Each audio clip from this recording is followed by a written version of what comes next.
This is my Read Through the Bible in a Year Bible study video for February 16th, 2026. I'm reading from Numbers chapters 8 through 10 from the English Standard Version, and then I will comment on it. I may comment as I go, depending on how the Lord leads. Now the Lord spoke to Moses, saying, "Speak to Aaron and say to him, when you set up the lamps, the 7 lamps shall give light in front of the lampstand."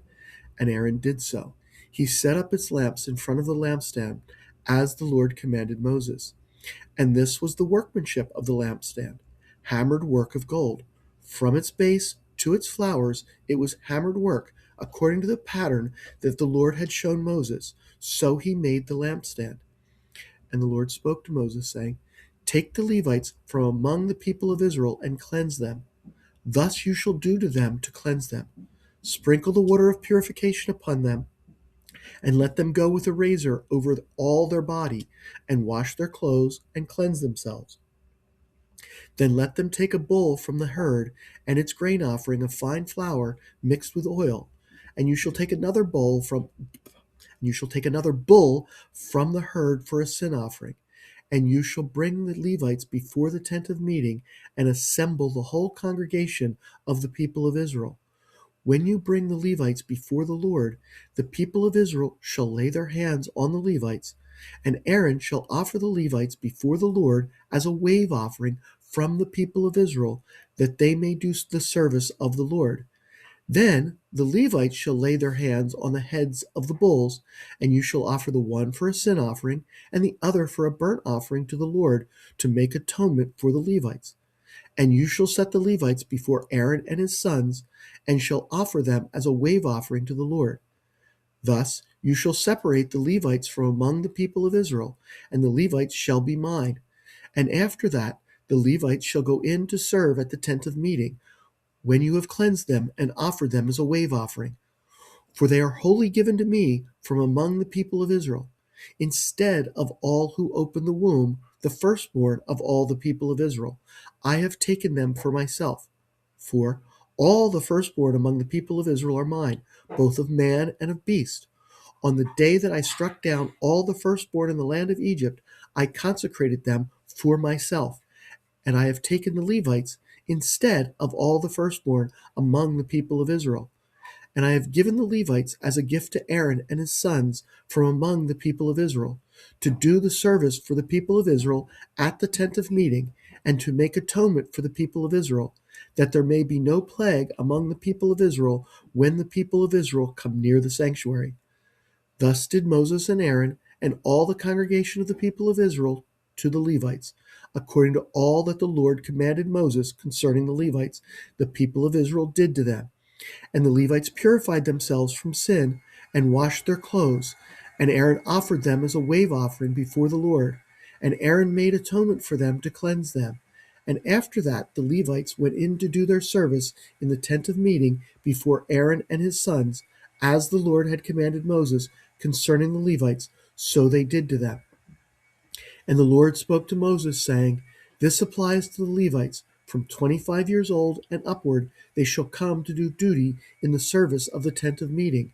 And from the age of 50 years old they shall withdraw from the duty of the service and serve no more. They minister to their brothers in the tent of meeting by keeping guard, but they shall do no service. Thus shall you do to the Levites in assigning their duties."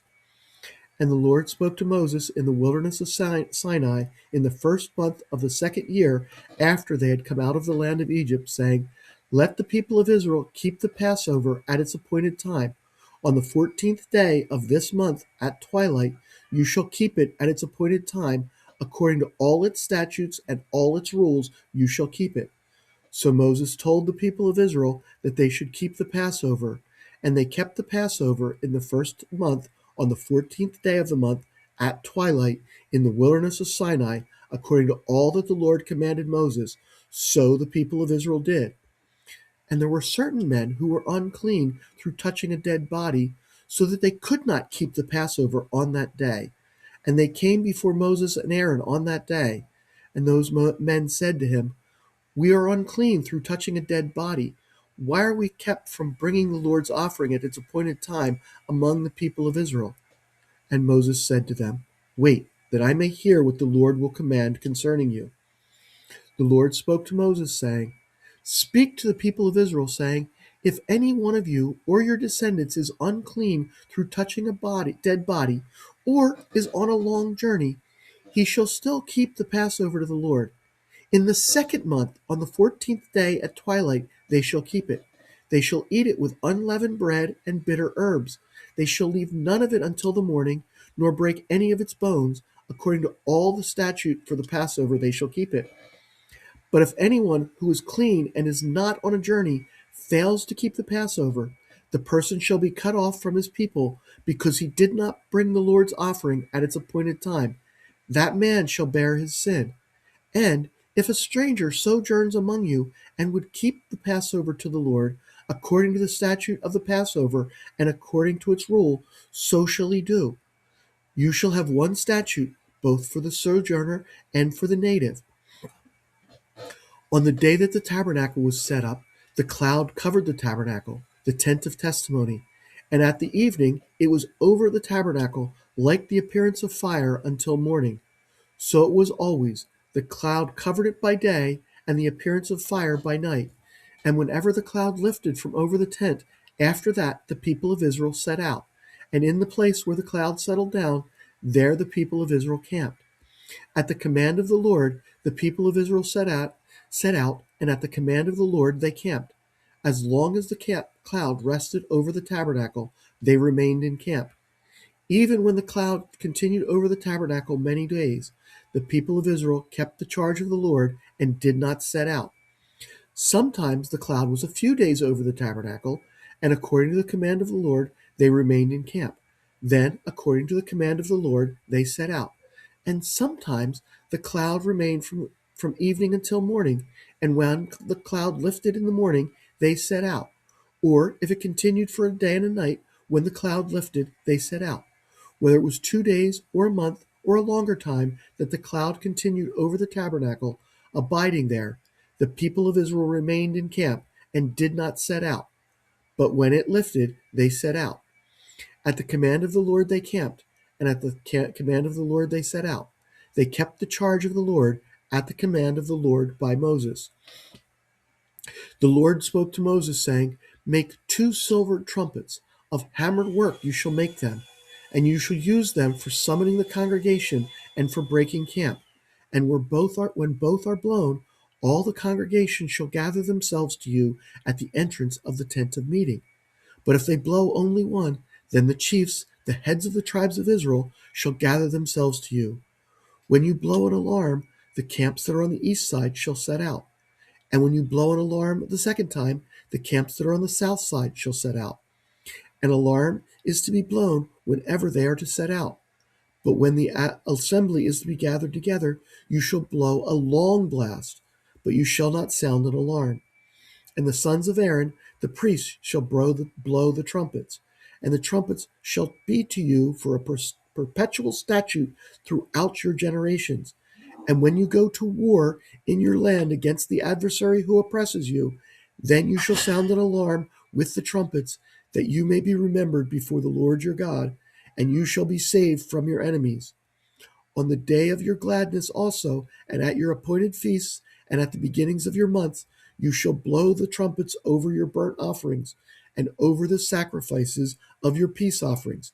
They shall be a reminder of you before your God. I am the Lord your God. In the second year, in the second month, on the 20th day of the month, the cloud lifted from over the tabernacle of the testimony, and the people set out by stages from the wilderness of Sinai, and the cloud settled down again in the wilderness of Paran.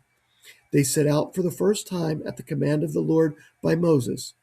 The standard of the camp of the people of Judah set out first by their companies, and over their company was Nahshon, son of Amminadab, and over the company of the tribe of the people of Issachar was Nathanael, the son of Zuar, and over the company of the tribe of the people of Zebulun was Eliab, the son of Helon. And when the tabernacle was taken down, the sons of Gershon and the sons of Merari, who carried the tabernacle, set out. And the standard of the camp of Reuben set out by their companies. And over their company was Eleazar the son of Shedar, and over the company of the tribe of the people of Simeon was Shelemiah, the son of Jerushaddai, and over the company of the tribe of the people of Gad was Eliasaph, the son of Deuel. And then the Kohathites set out, carrying the holy things, and the tabernacle was set up before their arrival. And the standard of the camp of the people of Israel set out by their companies.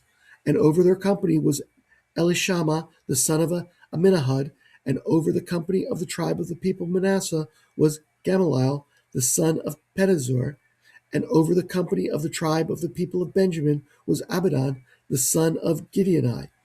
Then the standard of the camp of the people of Dan, acting as the rear guard of all the camps, set out by their companies. And over their company was Ahiezer, the son of Ammishaddai, and over the company of the tribe of the people of Asher was Pagiel, the son of Okran, and over the company of the tribe of the people of Naphtali was Ahira, the son of Enad. This was the order of march of the people of Israel by their companies when they set out. And Moses said to Hobab, the son of Reuel, the Midianite, Moses' father-in-law, we are setting out for the place of which the Lord said, I will give it to you. Come with us, and we will do good to you, for the Lord has promised good to Israel. But he said to him, I will not go. I will depart to my own land and to my kindred. And he said, Please do not leave us, for you know where we should camp in the wilderness, and you will serve as eyes for us. And if you do go with us, whatever the good the Lord will do to us, the same will we do to you. So they set out from the mount of the Lord 3 days' journey, and the ark of the covenant of the Lord went before them 3 days' journey to seek out a resting place for them. And the cloud of the Lord was over them by day, whenever they set out from the camp. And whenever the ark set out, Moses said, Arise, O Lord, and let your enemies be scattered, and let those who hate you flee before you. And when it rested, he said, Return, O Lord, to the 10,000 thousands of Israel. Once again, I've discovered that reading the passage really increases what I see in the passage. First thing that I never noticed is that, considering the numbers involved, the laying on of hands described in this passage for setting aside the Levites as special to the Lord in place of the firstborn of the rest of Israel is more complicated than we might imagine. First of all the Israelites were to assemble before the tent of meeting and lay their hands on the Levites. If we assume that the assembly was only the men counted in the census at the beginning of the book of Numbers, that would be over 600,000 men who needed to lay their hands on somewhere between 8,580 Levites, the number of Levite men between the ages of 30 and 50, and 22,000 Levites, the number of Levite males a month old and up. Whatever the exact numbers, having that many people lay hands on the Levites would have been complicated. Then, once that part was done, the Levites gathered needed to lay their hands on the heads of the bulls about to be sacrificed. Once again, something which would have been complicated to accomplish. However this was accomplished, it required dedication on the part of all involved. I see this whole effort to set aside the Levites from the rest of the people of Israel as special to God, foreshadowing the way in which Jesus was set aside from the rest of mankind as special to God, something which is symbolized by Jesus with his 12 apostles, just like we have the Levites with the 12 tribes. I also find it interesting that God told Moses that the Levites shall do service of the tent of meeting, the tabernacle, from the age of 25 to the age of 50. Yet, when God had Moses count the Levites available for service a short time earlier, he had Moses count the Levites from the age of 30 to 50. I'm not sure of the reason for the difference, but I would propose that perhaps those between the ages of 25 and 30 were to be in a kind of apprenticeship program, learning to be responsible, while those between 30 and 50 were responsible and were the ones who were expected to get things done. Finally, I want to touch on the retirement age of the Levites. At the age of 50, they were to withdraw from service. From that time on, they were to keep guard over the tabernacle and the Levites doing the work, but not do any of the work. I'm not sure how we should interpret this for the work in the church today, or even if we should seek to apply it. But I do think there are lessons for us in this. I'm just not sure what they are. There is a lot more in this passage worth thinking about. It talks about those who were unable to partake in the Passover at its appointed time and their desire to do so. It talks about the cloud of the Lord's presence and the way it guided the people of Israel. It talks about the trumpets, which were used to signal the people of Israel, whether an alarm or to get ready to go or for other purposes. It talks about Moses convincing his in-laws to accompany the people of Israel. I was not going to write about any of that, but I wanted to comment on Hobab's relationship to Moses. Here it tells us that Hobab was the son of Reuel, which can also be read to say that Hobab was Moses' father-in-law. However, at other places it tells us that Reuel was Moses' father-in-law. Now, the way the ESV translates this allows this one to interpret this as saying either that Hobab was Moses' father-in-law or that he was the son of Moses' father-in-law. The English sentence in the ESV can mean either. From what I have seen over the years, this is consistent with the Hebrew. The ancient Hebrew word that translates as father-in-law is only different from the ancient Hebrew word for brother-in-law by the vowels. And ancient Hebrew writing had no way to denote vowels. So the Hebrew of this passage would have been ambiguous as to whether Hobab was Moses' father-in-law or his brother-in-law. I believe that Hobab was Moses' brother-in-law, and Reuel, also known as Jethro, was Moses' father-in-law.